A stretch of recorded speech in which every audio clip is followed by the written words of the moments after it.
You are listening to episode number 78 of the Secondary Science Simplified podcast. Months and months ago, I started DMing with my friend Sam from EngineerDoesEdu all about our least favorite topics to teach. And we thought, you know what? This would make a great podcast episode. So that's what I have for you today. If her name sounds familiar to you, it may be because I had her back on the podcast back in episode 11, where she shared tips for how to balance multiple preps because Sam has taught 15 different science preps over the last several years.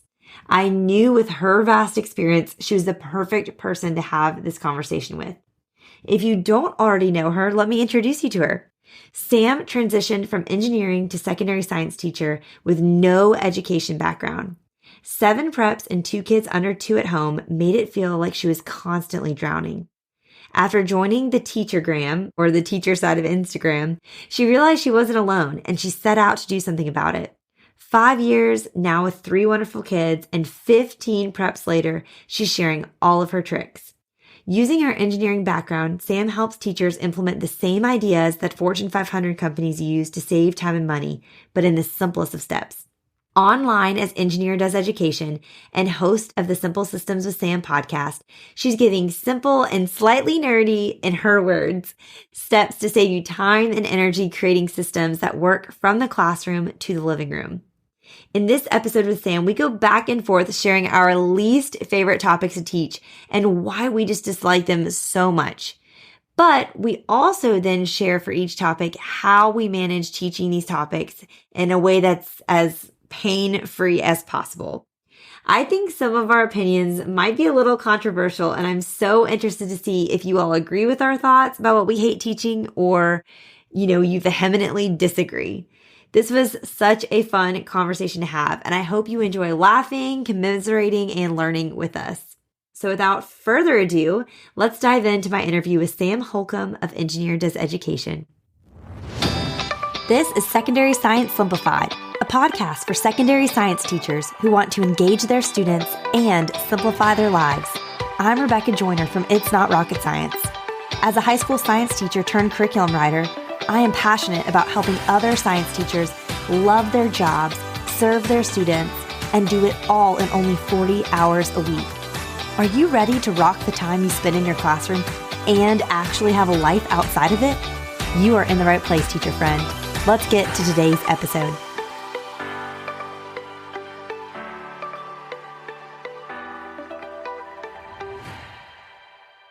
Sam, how are you?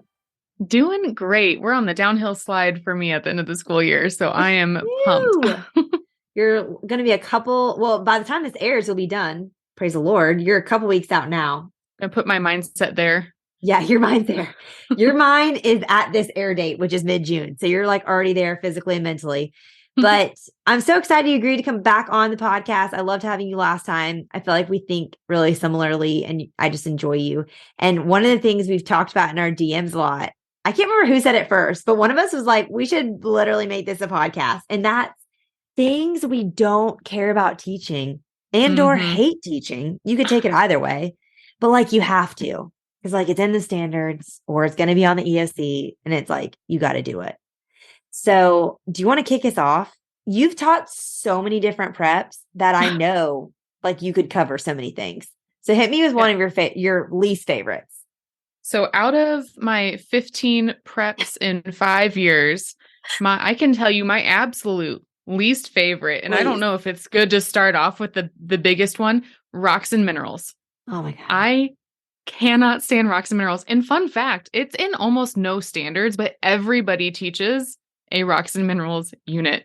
And if I never have to monitor freshmen trying to lick the rocks ever again, I will be totally fine. What class are you teaching this in? Because I've never taught rocks and minerals. That was in a physical science class with earth standards thrown in. That's one thing I hate about physical science is it is literally different in every state. Some states there's earth and it's so different. I have taught 4 different versions of physical science. Bless. And every single time I scroll through really quick to see where are we going with this? Because when you say you have to hit those earth standards, which not many schools automatically put into a required course, and actually my school is in the process of restructuring, Mm. They throw rocks and minerals in thinking this is like core content material. And I'm like, no, nobody is going to need to know how to identify rocks until they go to college for geology. And at Right. that point, then they can go through this whole thing, learn how to use all the things. I don't want to have to talk about cleavage.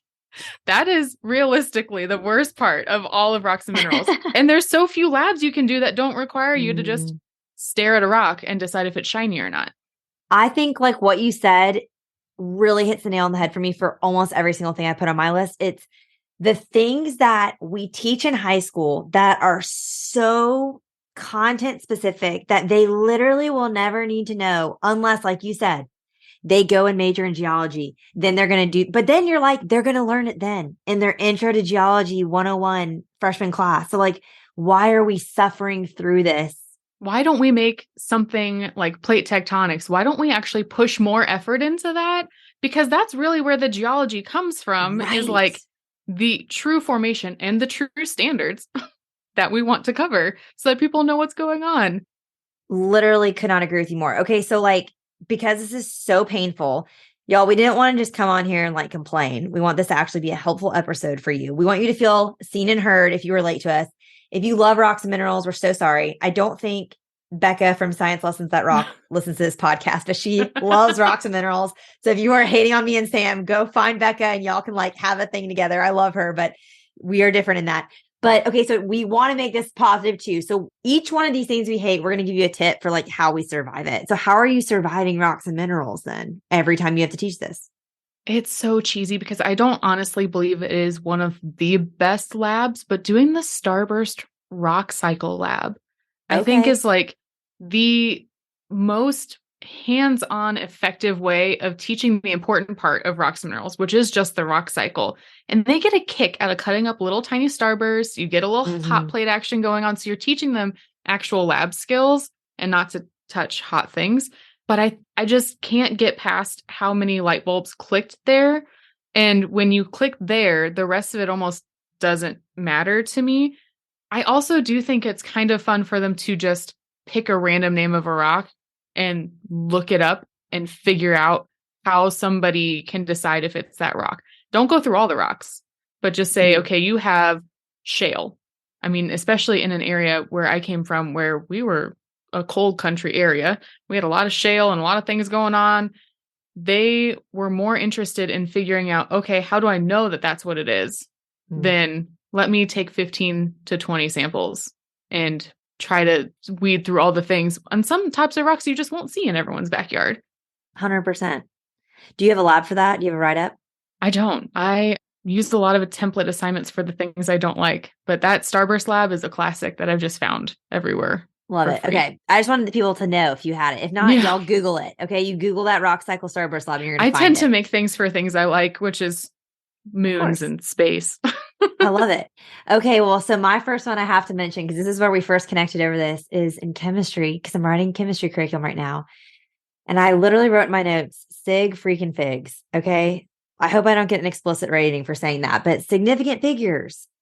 And here's the thing. I actually do understand that it is important, like practically, if you are working in a lab or in any sort of field, engineering, I mean, you would know, like, actually, don't you feel like you don't think it matters? I don't know. Okay. So the specificity matters.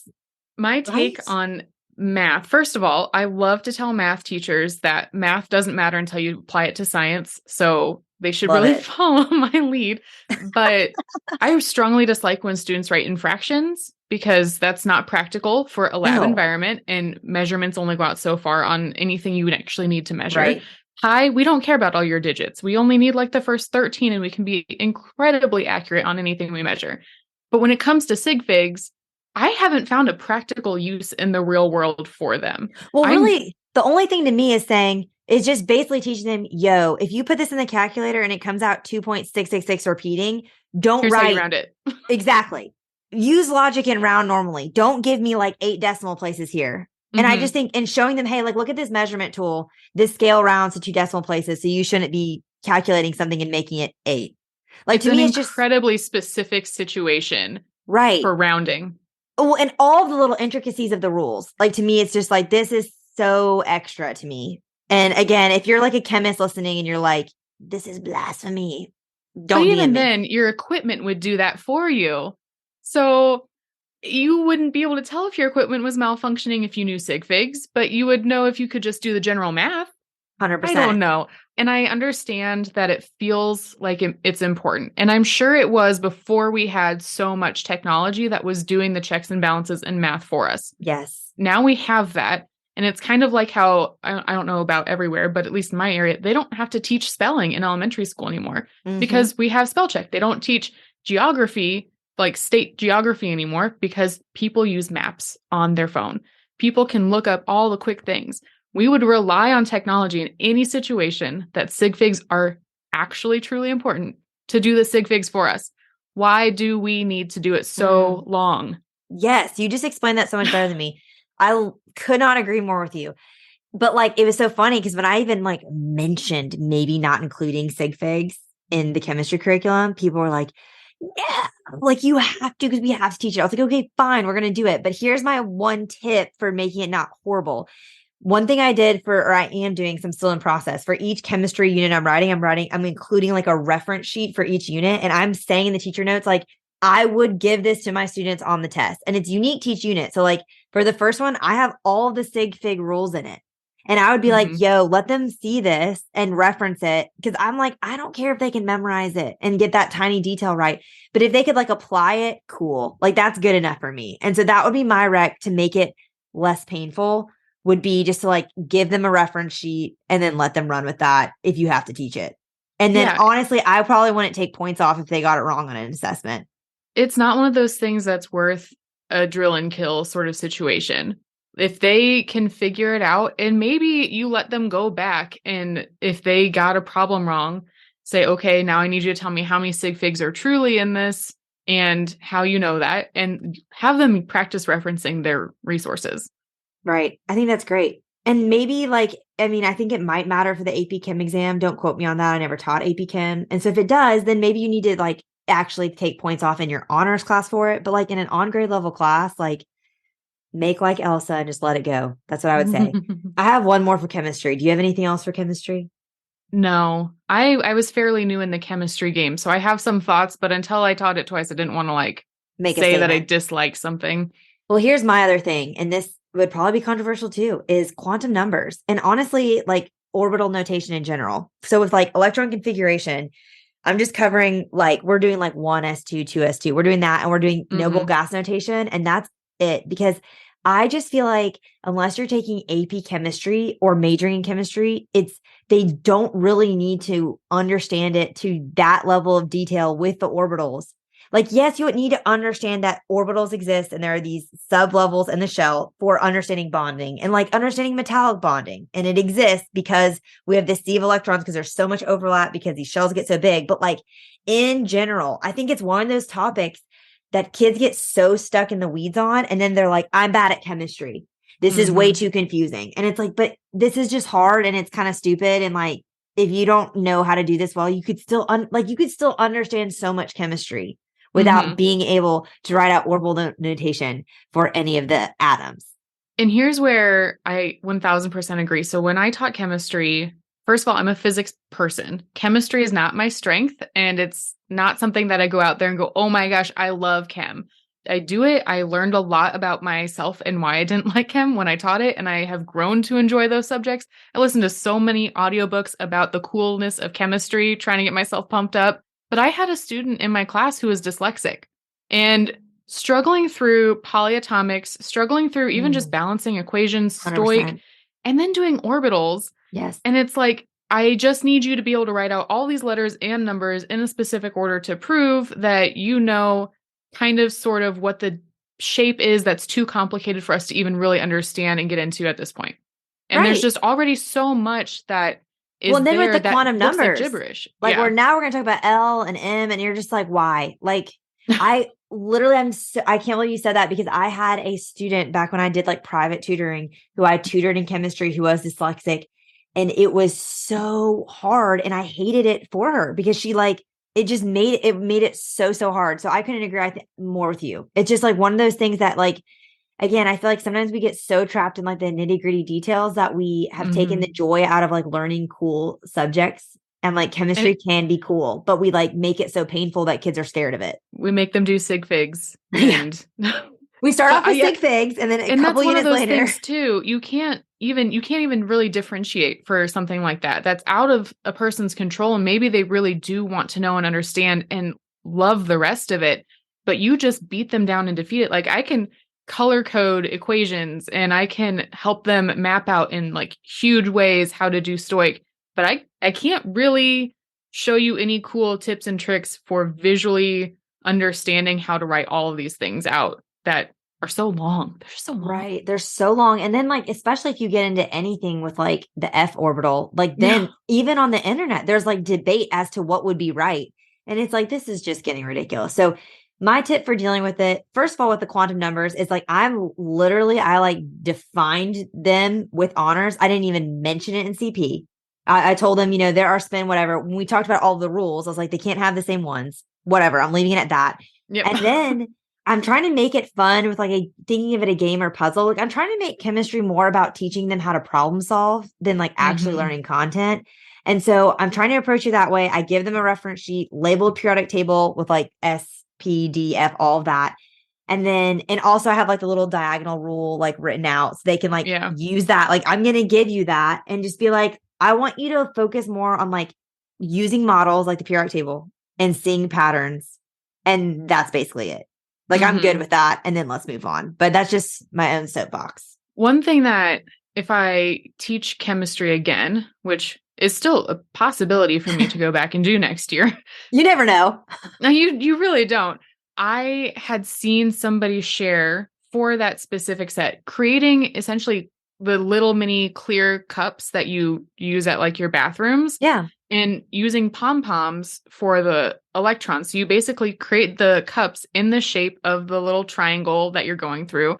And then students can just start filling them up and they're labeled with what orbital it's supposed to be so that you can see visually where all the electrons are going. You have different colors for different spins. And instead of trying to just plug and chug and memorize things and how it's supposed to go, you can say, okay, see how we're filling this up in an order and make it more visual. For me, chemistry, the hard part of it is I am a visual person and yes, I call it an imaginary science. I know it's real, but it's so very abstract. hard for me to see. Yes, it's so abstract. I couldn't agree more. I love that. That sounds awesome as a visual. I'm all about the cheap visuals. Girl, you are They're my favorite. Fire. Same. Okay, what's another subject you got? You're like, no, this is the worst. Okay, so this is also controversial. I feel like we're just going to be all over the board with this.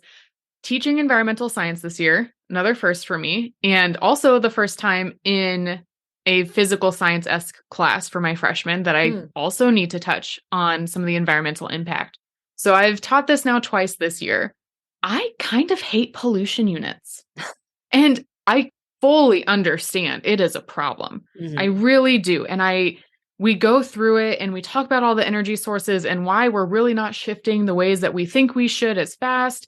And like I said, I came from a town that was surrounded by coal mines. So you have a lot of stuff going on there with people's livelihoods. And it's all just depressing. Yeah. There's not like a whole lot of light in like, I can see where we're going to improve. It's all about, well, we haven't done this and we're destroying this and we're ruining this.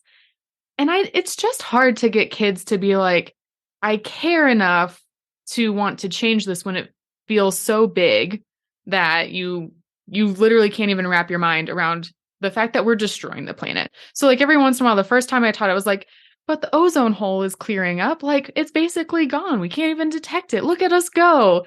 And now what I've done with my freshmen is we started with this really great documentary. I found it on YouTube, but it's in National Geographic.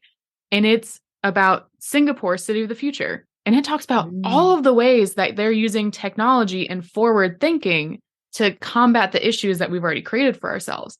So we start there, and then we start thinking about other ways that we can do small things to make a big impact. Because if you focus, it's just so hard focusing on all the sad things and, killing off animals because we like to use fertilizers and nuclear bombs. And I mean, you're just not talking about a whole lot of stuff that people are happy about. And so giving them that, but also giving them a chance to decide how each of the forms of energy can be a hero and how we don't have to see everything in such a negative light. Like, what are some positives of everything? Even if you don't appreciate how certain fossil fuels are used and what extent, you can still appreciate how far they've gotten us in industrialization and where we're going with it and looking into the technology in the future. Because we can ruminate on what's happening, or we can be like, hey, your job coming up could be creating all of these amazing outputs for what we're going to do in the future. I mean, do you know we're going to go to the moon and find a more useful and efficient energy source for nuclear power than uranium, which is not friendly for people? Like, we're going to be doing all these cool things, and that will be literally in your career path. So make it happy. Yeah, I like agree. I didn't even realize. Then the more you're talking about it, I was like, wow, it really is so depressing. And you have to spend to really hit all the topics, you're watching all these videos of things just being destroyed over time. And I mean, I've now spent 2 months of my school year just talking about how we're doing wrong. David Attenborough's Our Life on the Planet? Is that how is it? Or Life in Our Planet? So, funny story. I have freshmen for essentially an extended study hall that our whole school takes. And they are so hyped up because it's right after lunch that I put that on in the background and it soothes them.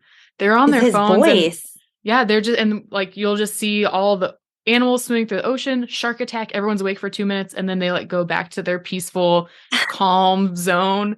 So we've unintentionally watched it a lot. I was going to say, I love that one. It is depressing, but that's like my favorite, more current one documentary on that. But I wanted to get that link from you for the Singapore one. I'll put it in the show notes. It's so easy to make a creative project out of this because you can let them do like a Shark Tank style invention, or just even, I do current events all the time. I love doing current events. And so I'll have them find a way that somebody's combating environmental issues. Right now I'm doing a mega project with environmental science where they actually have to create an entire site and video and a petition for local authorities in some capacity on how to change something at our level so that it makes a bigger impact. And it's just so fun to see how they can choose what they want to change and get into that and realize that they can do something about it. So good. I love that idea of the community aspect. I have a human impact project that I've done for years that they calculate their carbon footprint and then they have to try to do something for 3 weeks to decrease it. And because just trying, like you said, to make it not so depressing so they can see what they could do on their level. But I do think a lot of them, it's actually one that they have a lot of fun with doing. I'll never forget one of my students, Jacob, rode his bike to school every day for 3 weeks. And he did a video documentary for his artifacts. And it rains almost every day of the 3 weeks. It was insane. But he had the funniest videos and we died laughing, him just capturing his journey. But then he talked about he saved this gas and all that stuff. But it was great. But I like how you've taken it a step bigger and been let's look at our community and what change can be made in our community. Even if it's we're going to make bike paths so people can more safely ride a bike to work if you have a town that would be small enough for that. Yeah. That's a cool idea. I like that. Thanks. It's coming together really well. You're so creative. Well, since we're in the life science mode, I'll have to say for biology, here's the thing. I actually like teaching photosynthesis. I really do. But here, I like teaching it my way, not the way that every other person on the planet teaches photosynthesis. And that's I don't even mention really photosystem 1, photosystem 2. I don't really get into the enzymes or anything. I let them know that stuff's going down. But to me, I just think they get so lost in the details. Honestly, even more so with cellular respiration.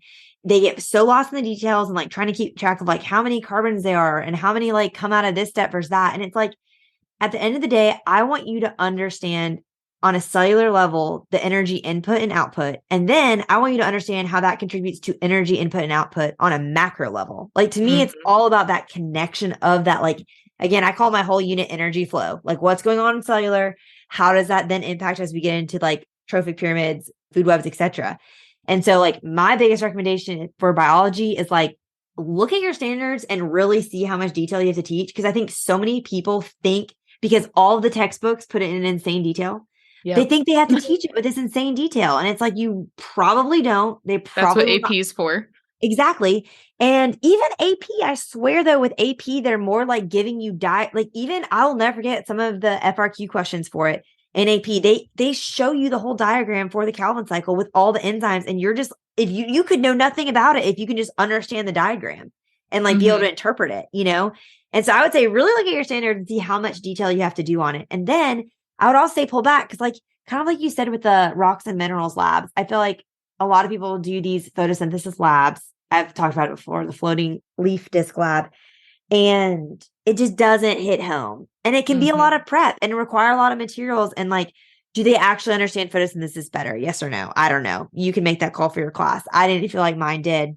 I also felt like those dang spinach leaves only worked half the time. So guess they weren't photosynthesizing in my cup. But I really prefer, I have this like relay activity I do with them where they kind of become photosynthesis and they do it. And it's so memorable. And I'm like such a big fan of, like you said, having some sort of visual experience, even if it's not like labby, that they do that actually helps them understand it better. Even if it isn't like we're doing a lab on photosynthesis. I am like a big fan of no labs for the sake of labs. Like obviously we need to do labs, but like find the right ones. And don't just like feel like you have to plug in a lab for every single topic if like the lab you have sucks. Do something different. That's my soapbox. Because the kids will also call you out on it and then they'll start hating lab days. Yeah. Because we don't need that. Well, because they'll look back and be like, they just see lab days as like a day you're not lecturing, but they don't see any connection in between the lab and what like they're actually supposed to understand. And then it's just like such a waste of time. And for me, lab days are so much energy and prep. So it's like, if we're doing a lab and most likely I'm paying for it out of pocket, y'all better learn and like it, you know? And if you're not, we're not doing it. So I will say, I was fortunate enough when I taught biology that we did use your curriculum. Whoa! But I never did the photosynthesis relay. Okay, listen. And I know I probably could have pulled it off, but I had 2 classes out of 4 that I just... You didn't want them out of your seats. It felt too crazy. If you weren't constantly with them, they were lost. So I get one that. of the things we did, the teacher I replaced had ordered all of this Elodia. I literally had no clue what to do with it. And it's like, you need bromethyl blue or something. I don't even know. And I said, that's too much for me. So instead, I created this weird fake version where I had them counting bubbles of oxygen that came up. And they each had their own plant. They named their plant. They took care of their plant. And in groups, they went around to different stations with different light sources, different amount of light, different amount of oxygen, and they had to count the bubbles over time. And so we had it by a window in a dark room, which don't leave them unattended in the dark room, but like make sure you can see them. Even like in the bathroom where there was just like less airflow. Light, and then under black light. And the black light went off and they could not figure out why. So we were then talking about all of the reasons why the window light wasn't working as well as the black light, because you have the UV energy coming from the sun. That worked so well. Did they still know the steps of photosynthesis? Nope. But they got to see it happening and they got to try to figure out what was causing it and what was working. And I'll never forget the year that I was teaching about the Calvin cycle, and this kid goes, oh my gosh, who names their kid Calvin? And I was like, well, wait till you hear his whole name. But also, I was pregnant with my son who had just decided to name Calvin. I was like, yeah, that name. What about it? You're like, I will always remember photosynthesis because of that. Okay, that's so funny. I love that. Also, I love that you just can't, I love that lab idea. That sounds amazing. And I also think, like, I said this in a previous episode on labs, like, I think there's something to be said for doing a lab, 1, just because it's fun. 2, because they just like get to practice lab skills and work with stuff. 3, if it really helps them. Like, I think they got great skills from that. It sounds like great discussion, great thinking. My whole point with labs is like, if you're doing it and it's not checking like any of these boxes and you're exhausted, like maybe eliminate it. But I love that you did that. I think that's great. Also, I think it's so funny you said that about the relay activity, because I can't tell you how many people have been like, I'll get emails to be like, I've used your curriculum for 5 years and I just got brave enough to do the relay for the first time. And it was amazing. I can't believe I've never done it. I'm like, I know, but I actually have gone back. I think 2 years ago, I went back and I added like 5 more support pages on it to like try to convince people to do it and like not be scared. Yeah. It's a good one. I just think it feels, it's not like it's like a lot of prep because it's just like water and paper, but it just feels like a lot. And it's hard to understand until you've done it once, you know? Yeah. So no judgment. I get that. All right, what else do you have? What other subjects you got? On the same line of biology, I personally very much struggle with cell organelles. Yeah. And I can understand the value 100%. But all of the micro stuff with biology, of all of the things that we find important, Mm-hmm. mitochondria, powerhouse of the cell, which is also inaccurate. Why are we doing this for so long? And I also, to go with labs that are useless, sorry, that was rude. When you have a student make a food version of a cell, and all they do is Google, if you go to Google and you type in edible cell project, I can promise you out of the top 10 results that you get, at least 5 of them are wrong.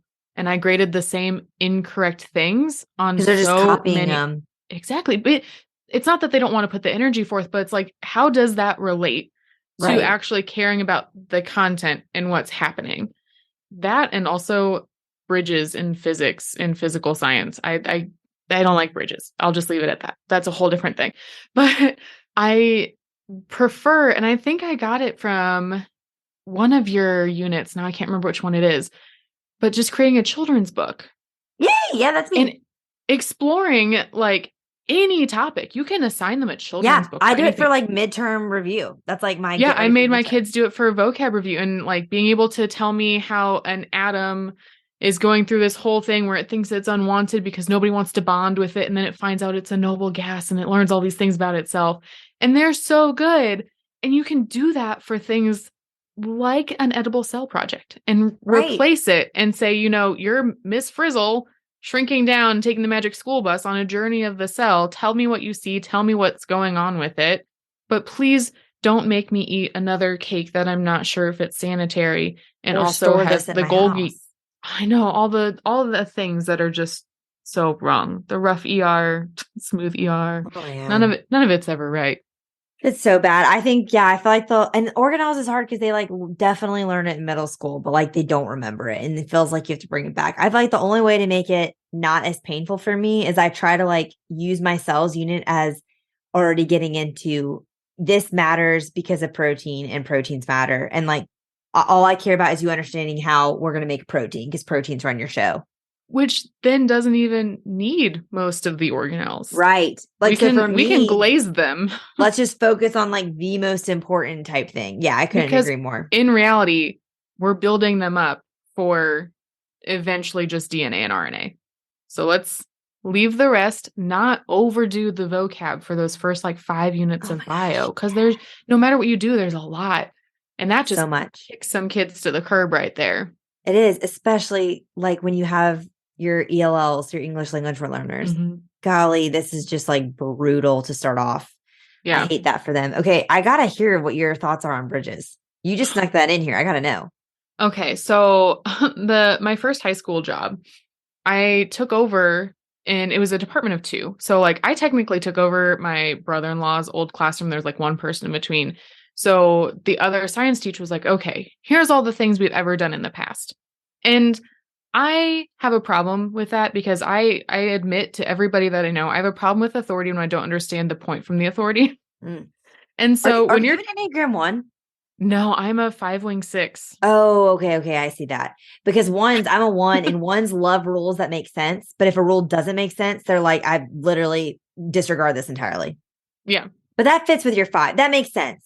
I need to know why. Right. And if I can't figure out why. So I did the edible cell. I hated it. I can't believe you did it. I know. And it was so, and then like I created other things later on when I like got into the flow of it that were more me, like did my celebration where we ended our cell unit with a party and like a playlist of all the things that I could loosely relate to songs. Like we're never getting back together for mitosis.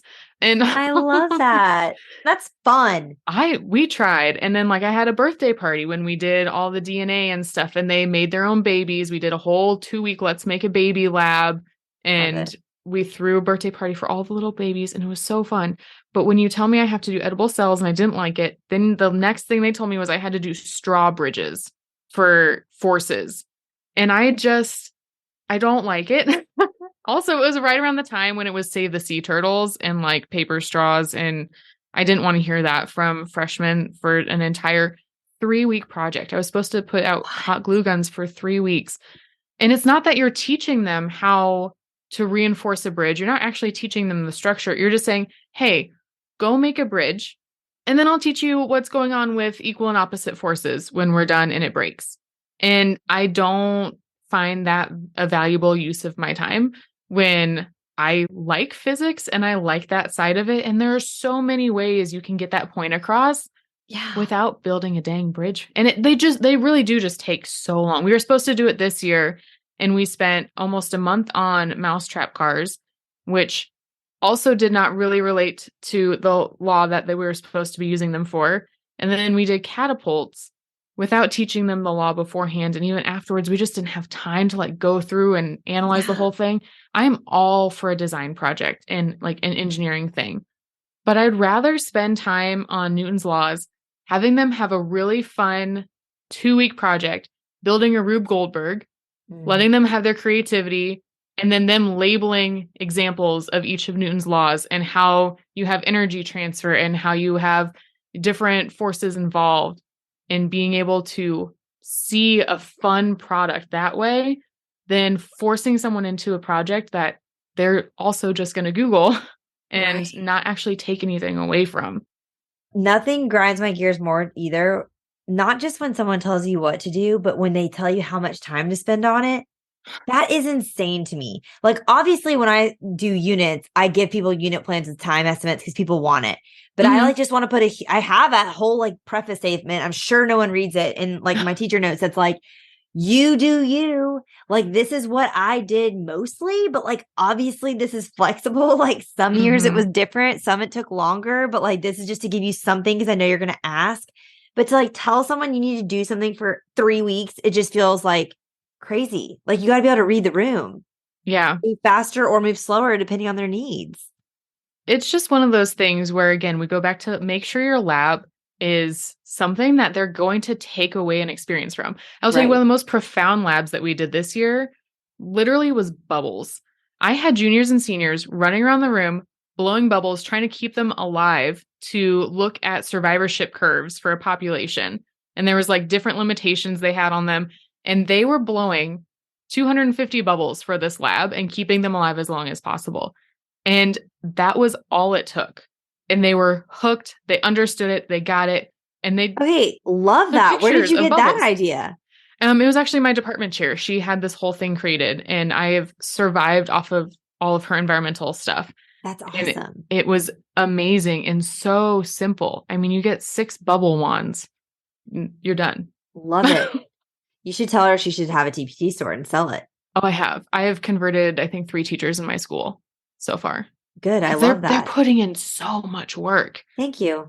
We don't need to go on like a rampage here about people like give everything away for free. But I'm like, there's a difference between like these super creative, unique ideas that people are putting all this time and energy into. And the thing is, you can find really great free resources. Yeah. You don't have to if you don't want to buy. But you're also going to spend money on something that's been quality tested. You have reviews for it, and you know it's going to fit. That's one of the things I loved about like your curriculum, and I have Michelle's curriculum. If I wanted to stick with all the stuff that's in there, I can, and I know it's all going to flow perfectly. But I can also piece some things in from wherever I need to. But I already have a general outline. I have a general thing that works. And so many people have already said, hey, all of this works. Right. So that's my hard thing with like my first few years teaching, when I would try to find something on the internet too. You might find something great, but like it looks like a great lab, but there's no context, no background. Like, what do I need to do the day before to prep? What should I be expecting? What do students struggle with? That's like a whole extra thing, you know? But again, we don't need to go on a rampage on that. Okay. I wanted to say an anatomy thing, and I feel like this is another controversial topic. I don't like teaching about tissues, and I don't like memorizing bones and muscles. I just feel like, and this is something I got from my sister before you at me on Instagram. She's a surgeon. She told me when I was writing my anatomy curriculum, she was like, Rebecca, any person that's going to go into any medical field is going to have many courses of anatomy in the future. She's like, the Mm-hmm. best thing you can do for them is get them excited about the body and interested in it, not bore them to tears with memorization and all these details, because they're going to have to memorize those in college and stuff anyways. And yeah, like it's good that they've seen the words before and stuff, but like they're not most likely going to retain a lot of that knowledge anyway going in. So you might as Mm-hmm. well just get them super fired up and interested about it. And I love that. And I carried that all the way through. And I feel like tissues is hard because I feel like, of course, all of anatomy is like form dictates function, and that goes all Mm-hmm. the way down to the tissue level. Like I get it. But I just still like I think I'm honestly just traumatized at like looking at 800 tissue slides under a microscope and having to draw them and being like, this is so boring. Yeah. So my advice for dealing with it is like obviously teach it, introduce it for sure. Bring it up every unit. Like bring up why when you're in muscle contractions, why you have these different kinds of, tissues, but really focus on the big picture. Don't, again, it's kind of like with like the stick fig. Don't get lost in the weeds. We're getting lost in the weeds because we're trying to teach you these standards. And instead, we're like losing sight of just engaging them in the content. Like, I would rather cut out time on tissue so I can have more time for my reproduction unit, because I think it's like the Mm-hmm. most important unit we teach in anatomy is teach these fools what's going on in their body so that they can understand. So Mm-hmm. many of them just have like no idea how their bodies work. And I just feel like, especially as I've aged, and as I became a mom, you in the health sphere and like your life, you have to advocate for your health and your kids' health so much. So like we need to equip them to know things so that Mm-hmm. they know what questions to even ask. And I was so surprised when I have found out how little actual reproductive health is taught in a health class anymore. And they said it's pretty much like nutrition and screen time. So I've never taught anatomy, and I am blessed to not be licensed to teach it in my school. And I am You always totally say fine that with and that. it hurts me because I I love know anatomy, but it's I fine. I 100% understand and believe in all the sciences, but I've never broken a bone. So I like to still believe that I am just a well-formed pile of goo and there's nothing under there that's going to cause problems. So I have some anatomy students, and I've always tried to push people to take anatomy senior year because I'm like, the only real benefit to you is if you carry any of that to college Right. and you want to go into those. But what you said really struck, because I have so many kids who are taking it and they're just tired, so tired of going through every single Flashcards. little thing. And I Yes. think back to, so I've now taught at a very well-funded public school, and I taught at Title I schools where when COVID happened, we didn't have internet for our students in most of their locations to do any work. And I went to a pretty well-respected engineering school, and I just remember I took Calc 3 in high school. Like I felt so confident going in.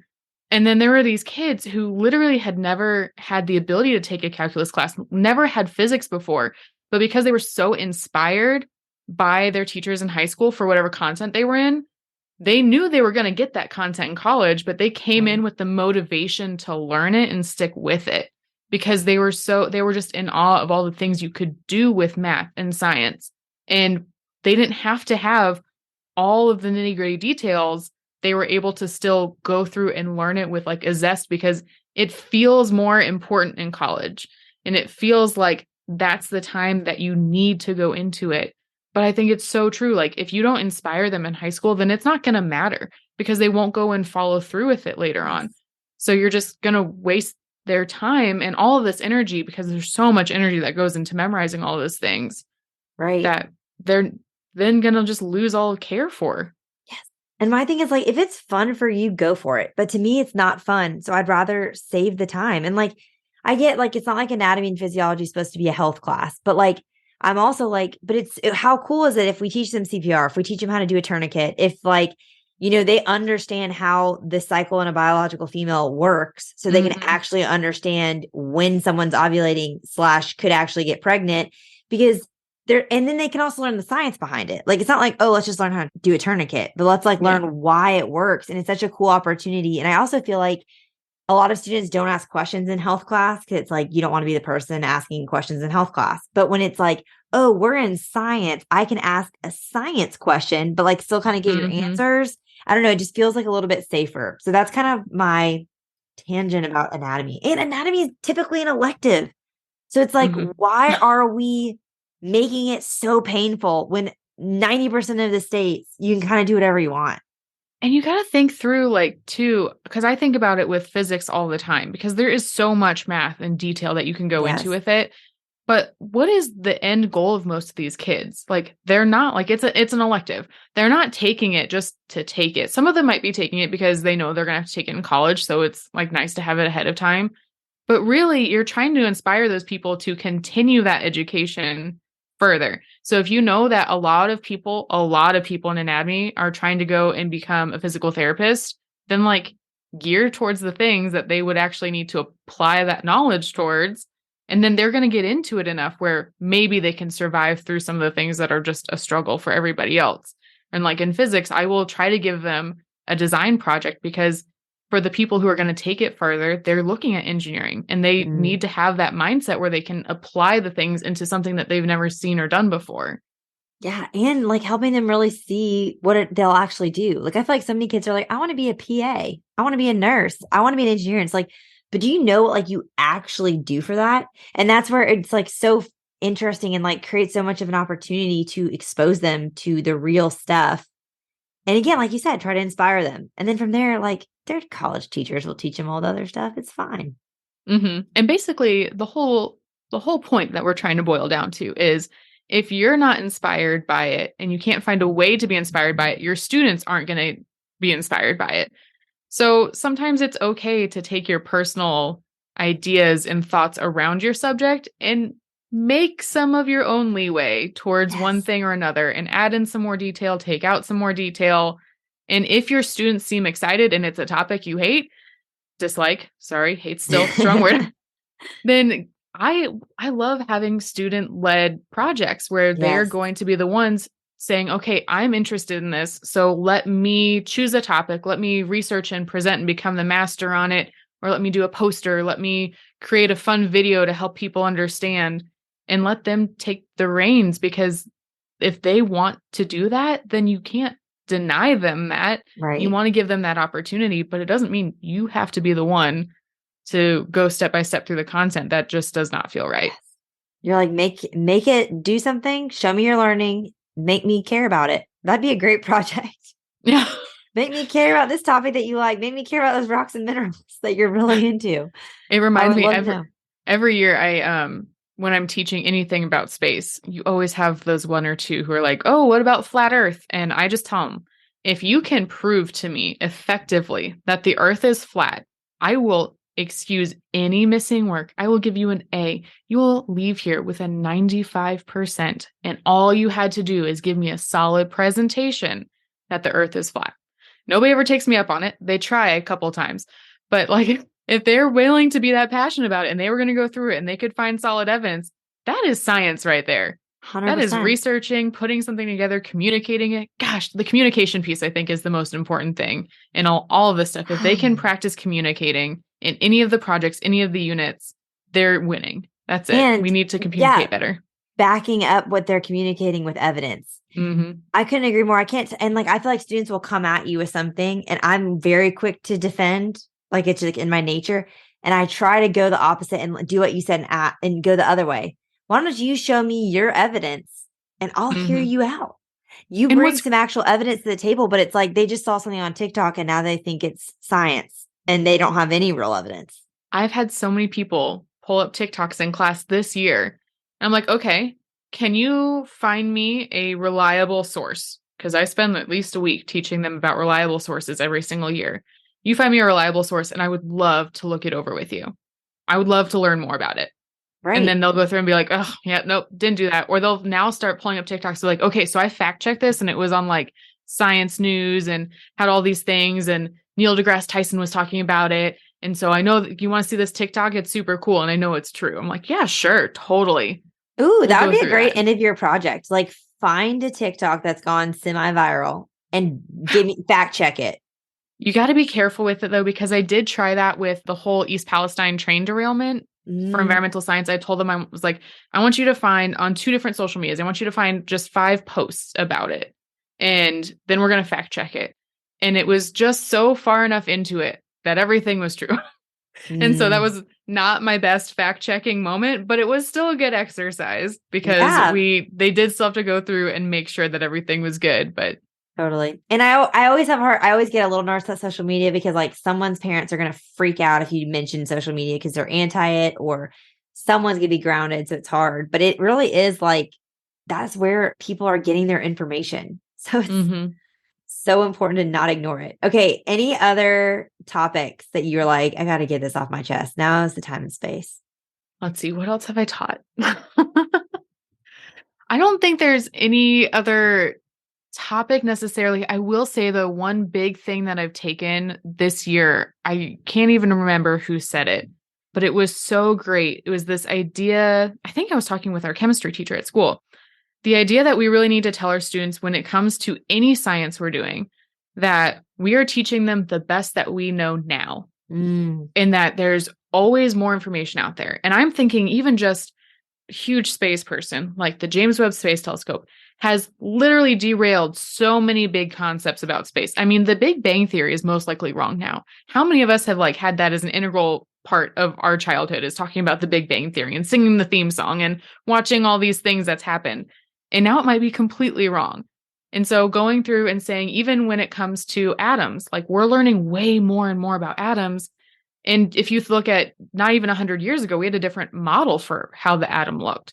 And so just showing them that whatever I'm teaching you now, you need to have an open mind that I'm probably lying to you, but science is about doing the best you can with what you have. Yes. And then when we learn more, we improve what we know. And that's why scientists are so excited to be proved wrong, because then we have more, like we have more information than we ever had before. We have unraveled a mystery somewhere. So yes, in like another 10 years, the stuff I'm teaching you right now might not only be never applied in your everyday life, but it might be wrong. But that's what's so interesting about what we're doing right now, is we're learning about what we do know, knowing that we're going to find out more. Well, and what's so crazy is as you're saying that, I'm thinking that's really a life skill, because like that's parenting. I'm doing the best I can right now with what I know, with how many kids I have and the ages they are.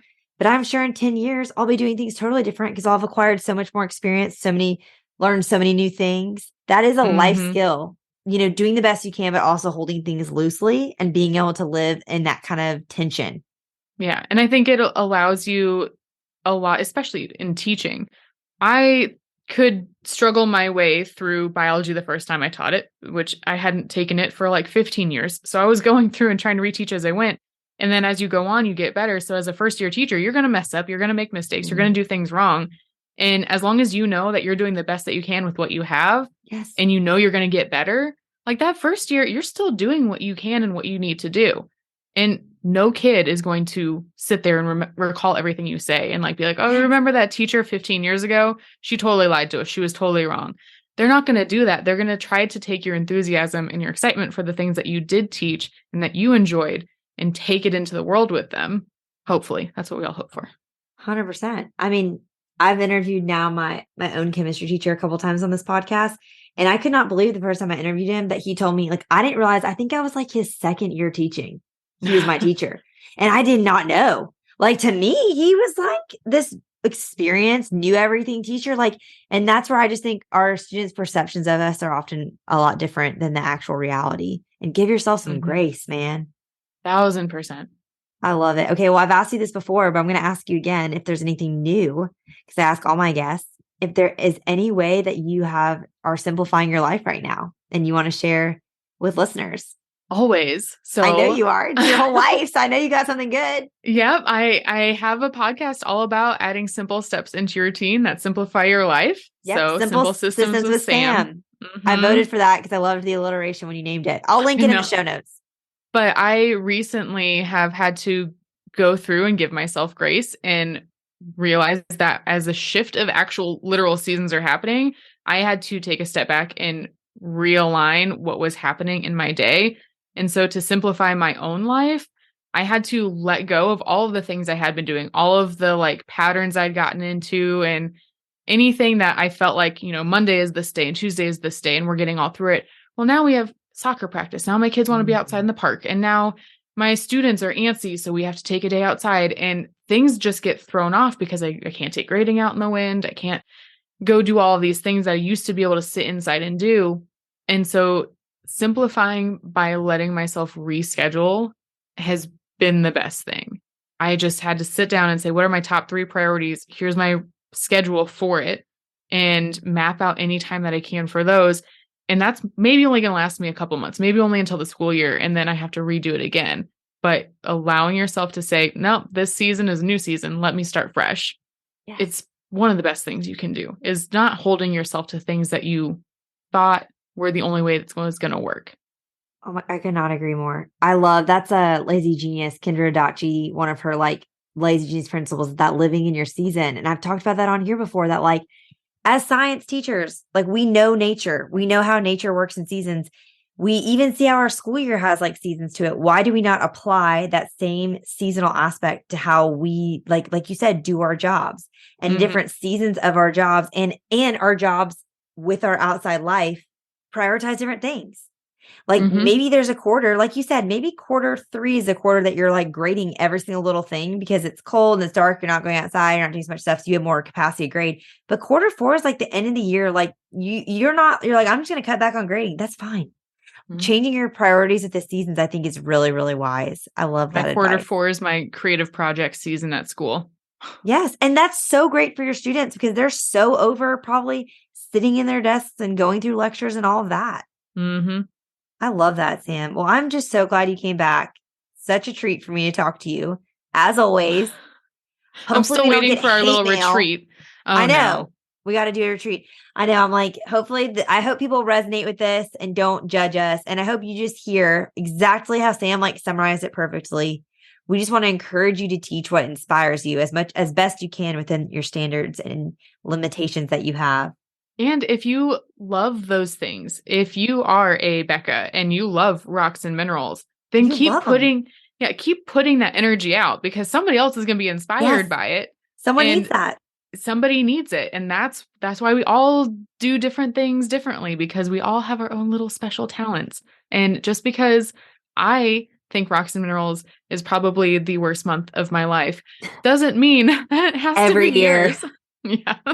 You're going to have to tell me one year when you finally have a class schedule where you're not teaching it in one of your preps. Right now, I'm not, which is fantastic. And I am supposed to be on the curriculum committee that rewrites the Earth standards into our freshman science. And I literally looked at our curriculum director and I said, I will not be a part of this if we include rocks and minerals. And she said, oh, we won't. So I have high hopes. I'm so excited for you.